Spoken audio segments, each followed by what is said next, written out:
महाराष्ट्र में कल चुनाव प्रचार करेंगे यूपी के सीएम योगी आदित्यनाथ। अमरावती, वासिम और अकोल में करेंगे जनसभा।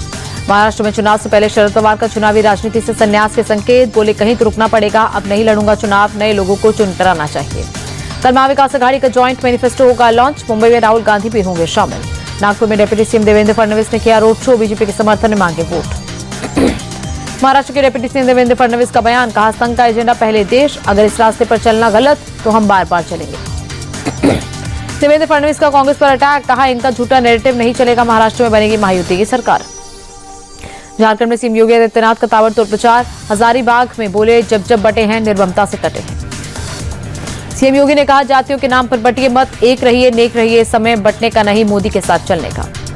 सीएम योगी ने कहा अपनी ताकत का एहसास कराइए, आज यात्रा रोक रहे, कल घंटी और शंख नहीं बजने देंगे। सीएम योगी ने कहा पहले देश को औरंगजेब ने लूटा, अब झारखंड को आलमगीर आलम लूट रहे हैं। रांची की रैली में बीजेपी पर भड़के मल्लिकार्जुन खड़गे, कहा बांटने और काटने का एजेंडा बीजेपी और आरएसएस का है, झारखंड के लोगों को इनसे सावधान रहने की जरूरत है। मल्लिकार्जुन खड़गे का केंद्र सरकार पर अटैक, कहा विकास के नाम पर सब कुछ बेच रहे हैं। सीएम योगी के बयान पर कांग्रेस का पलटवार, बीजेपी की नीति ही काटने और बांटने वाली, कांग्रेस जोड़ने और जीतने की नीति पर विश्वास करती है। सचिन पायलट ने कहा सीएम योगी झारखंड की जनता का ध्यान भटका रहे, चुनाव में विकास और मुद्दों की बात होनी चाहिए। केंद्रीय मंत्री शिवराज सिंह चौहान बोले बांग्लादेशी घुसपैठिए झारखंड के लिए खतरा, इन्हें जड़ से उखाड़ फेंकना बीजेपी का संकल्प। झारखंड में सोरेन सरकार सूखे पत्ते की तरह उड़ जाएगी, केंद्रीय मंत्री शिवराज सिंह का दावा।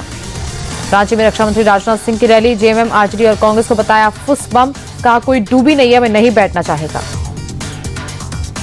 झारखंड चुनाव के लिए इंडिया गठबंधन का घोषणा पत्र जारी, 7 गारंटियों का किया ऐलान। मैनिफेस्टो जारी करने के बाद बोले मल्लिकार्जुन खड़गे, हमने जो गारंटी दी अपने बजट को ध्यान में रखकर दी है।